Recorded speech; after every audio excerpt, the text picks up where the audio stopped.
안녕하세요. 건강한의사 최효재 원장입니다. 오늘은 심장에 대해서 말씀을 드리고자 합니다.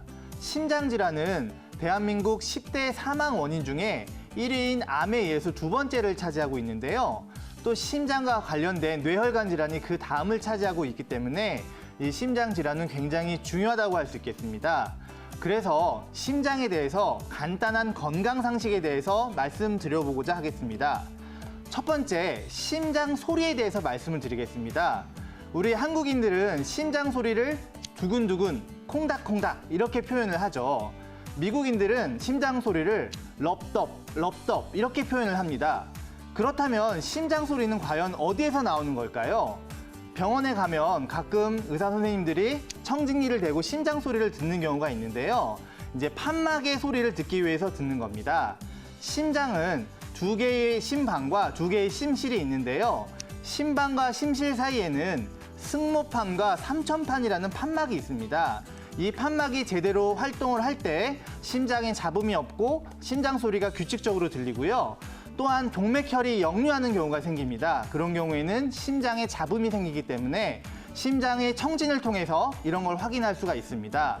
또한 이제 병원에서는 심장 초음파를 통해서 심장 판막이 제대로 닫히는지 아니면은 심장혈이 역류하거나 제대로 순환이 되는지 이런 것들을 확인하는 경우가 있기 때문에 심장 소리는 거기와 관련돼서 확인할 수 있겠습니다. 특히 소아 같은 경우는 심장이 다 발달하지 않아서 신생아 같은 경우는 심장 소리를 잘 들으면서 잡음이 있다가 없어지는 경우도 있기 때문에 이런 부분도 참고하셨으면 좋겠습니다. 두 번째는 심장의 신호에 대해서 말씀을 드리겠습니다. 심장은 자동차로 치면은 엔진과 같습니다. 자동차 엔진이 꺼져버리면 자동차가 움직일 수 없는 것처럼 사람의 심장도 멈추면 움직일 수가 없죠. 그래서 이제 자동차도 엔진이 굉장히 중요하기 때문에 엔진의 상태를 알기 위해서 여러 가지 장치를 해놨습니다. 계기판에 어떤 엔진의 토크스를 확인하기 위한 계기판도 있고 그 다음에 엔진의 열을 확인하기 위한 계기판도 있습니다. 또 엔진의 오일이 떨어지면은 엔진의 오일을 이제 신호를 나타내주는 계기판도 있는데 마찬가지로 우리 몸의 심장도 이상 신호를 알 수 있는 방법이 있습니다. 가장 대표적인 게 바로 혈압과 맥박입니다. 혈압은 우리가 혈관에 미치는 압력을 이야기하는데요. 심장이 하는 일이 혈관을 통해서 혈액을 펌프질하는 역할을 하기 때문에 혈압이 높아지면은 그만큼 심장에 부담이 오게 되어 있습니다. 따라서 우리 고혈압 기준인 140에 90 이상이 계속 지속된다고 한다면은 나중에 심장이 커지거나 부담되는 경우가 있어서 우리 노인분들 같은 경우에 엑스레이 사진을 찍어보면은 심비대소견이 나오는 경우가 많이 있습니다. 그만큼 혈압 관리가 중요하다고 할 수 있겠고요. 두 번째는 맥박이 있습니다. 맥박은 1분에 뛰는 심장 박동수를 맥박이라고 하는데요. 정상 맥박 수는 1분에 60회에서 100회를 기준으로 봅니다. 100회를 넘어가면 빈맥이라고 얘기를 하고요. 60회 이하를 되면은 서맥이라고 이야기를 합니다.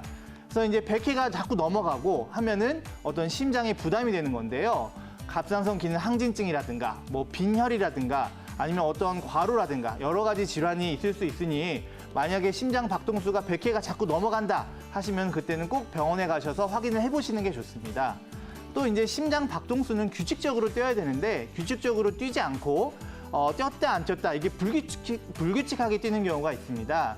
그런 경우를 이제 부정맥이라고 하는데요. 부정맥인 경우도 이제 앞으로 심장 질환이 나올 확률이 굉장히 높기 때문에 조심하시는 게 좋겠습니다. 또한 증상을 통해서도 심장 이상을 확인할 수 있는데요. 대표적인 증상이 가슴이 통증이 오고 가슴이 조이는 것 같으면서 왼쪽 어깨나 등으로 퍼지는 것 같은 느낌 혹은 손발이 차가워지거나 입술이 펄해지는 청색증 같은 게 나오는 느낌 그런 것들이 있으면은 빨리 병원에 가서 검사해 보셔야 되고요. 일상생활에서 확인할 수 있는 거는 지하철 계단 같은 거 올라가는데도 가슴이 조이거나 통증이 있다. 그러면은 그때는 병원에 가셔가지고 심장 검사를 해보시는 게 좋겠습니다. 그렇다면은 이런 심장의 건강을 위해서 우리가 지켜야 할 건 어떤 것들이 있을까요? 크게 세 가지로 나눌 수가 있습니다. 첫 번째는 혈관 건강입니다. 심장이 하는 일은 혈액을 혈관을 통해서 펌프질을 하는 거기 때문에 혈관벽이 튼튼하고 혈액이 맑아야 됩니다. 따라서 어떤 고혈압이나 당뇨병, 고지혈증이 있으신 분들은 그 관리를 잘 하셔야 되고요.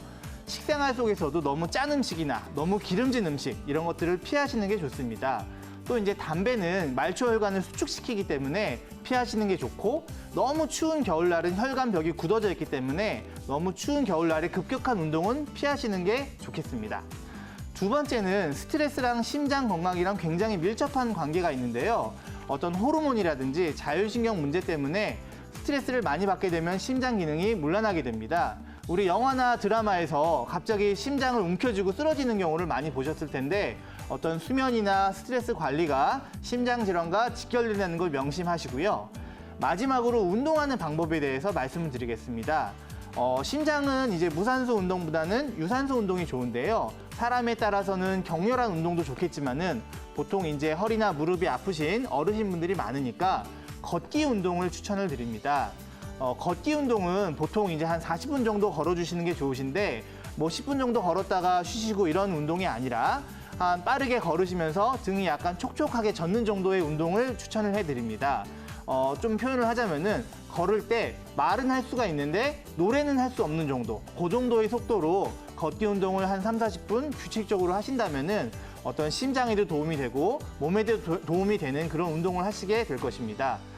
지금 요새같이 추운 겨울에는 심장의 중요성이 더욱더 중요한데요.